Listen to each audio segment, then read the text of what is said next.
Good evening, friends, and thank you so much for joining us here. I'm Galen Etlin. Juneteenth is coming up tomorrow. The holiday commemorates when enslaved Americans learned of the emancipation. Portland has some events this weekend, and our Christelle Kumwe joins us in Northeast Portland for one of those celebrations happening now. Hi, Christelle. Hey, Galen. Now, the nonprofit Juneteenth Oregon kicked things off this morning with a parade and landed right here for the festival at Lilith Albina Park. Now, there are vendors, food, entertainment, and hundreds of people here celebrating the return of the event coming back in person. Remember, we start at 11 a.m. After a 2-year pandemic hiatus, Through the pandemic, we were virtual. Juneteenth festivities kicked off in person again Saturday morning in Northeast Portland. We're very excited to be back live and able to resume our parade and our event outside with the community. Heather Coleman-Cox works with nonprofit Juneteenth Oregon, which put on this celebration. This is our 50th anniversary, so we're very proud that we've come this far. The first Juneteenth was celebrated and recognized by Portland in 1972 by our founder and mentor, Miss Clara May Peoples. The Clara Peoples Freedom Trail Parade went down Northeast MLK, ending at Lilith Albina Park. There were dancers and musicians like this drill team from Kairos and King School. At these schools, the schools are predominantly black, and it's important that these kids not only know what Juneteenth is, but also know their history, know where they come from, and represent. This is a year of firsts for Juneteenth Oregon. It's the first time that we celebrated as on a federal, state, and local level. Juneteenth didn't become a federally recognized holiday until last year.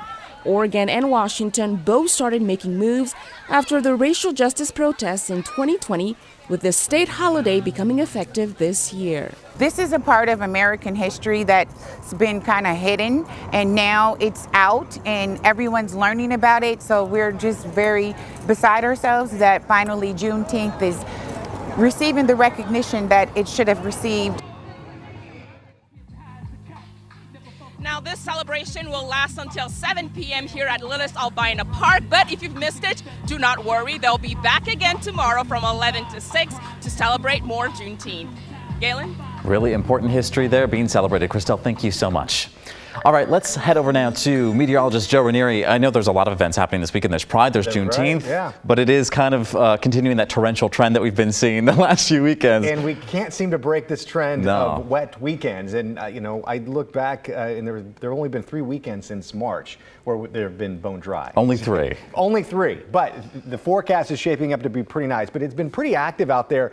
Really a good part of today. There have been reports of 3 separate funnel clouds here throughout parts of the Pacific Northwest. 2 actually were in Washington County, and then there was a 3rd that was reported over in Harrisburg. That's near Eugene. I'll talk more about that in the detailed forecast in just a few minutes. But the rest of your Saturday afternoon and Saturday night, we are going to be picking up some heavier downpours. That's what we're seeing through parts of the Tigard area and into downtown Portland as well. Some of you are going to remain dry here the next couple of hours, and heading into tomorrow for Father's Day, it's going to be mainly dry. But with that said, there still will be some spotty showers that roll through at times. As we look at the futurecast, here we are. Late tonight, we're starting to see some drier weather. But again, some spotty showers will pop up along the Oregon coast at times tomorrow. It's going to be more dry than wet. The one thing we're not going to be seeing much of for Father's Day is any blue skies. But there will be plenty of blue skies, though, heading into next week for sure.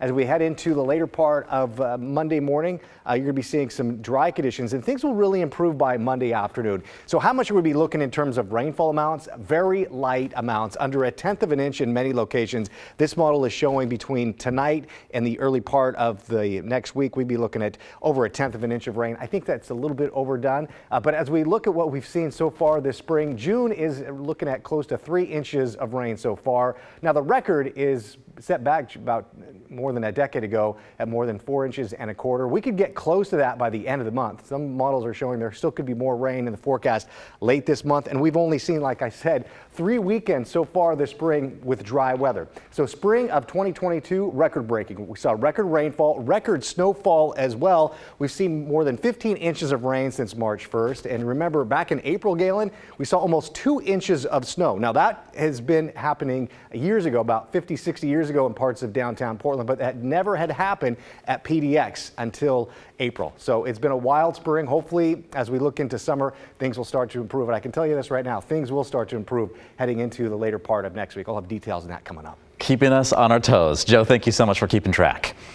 Well, one person is dead, shot after a chase involving Clackamas deputies and state troopers overnight. Here's the deal here. The Clackamas County Sheriff's Office says deputies and troopers tried to pull a car over, but the driver refused. A chase eventually ended just before 1 this morning near Southeast Railroad Avenue and Wood in Milwaukee. Police are not really saying what happened after that, except that the suspect was shot and killed. The Clackamas County District Attorney's Office and Major Crimes Team are investigating.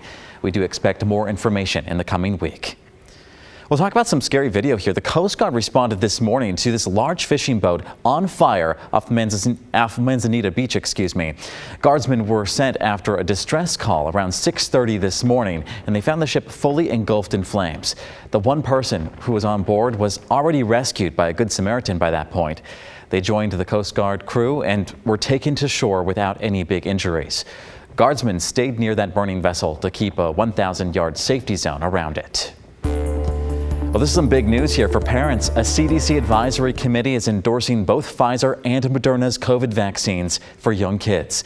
The unanimous endorsement of both smaller dose vaccines followed FDA authorizations of those shots yesterday. Pfizer's vaccine is for kids between 6 months and 4 years old, and Moderna's is for kids 6 months to 5 years old. The CDC committee vote is the last step before the director can issue her final sign-off.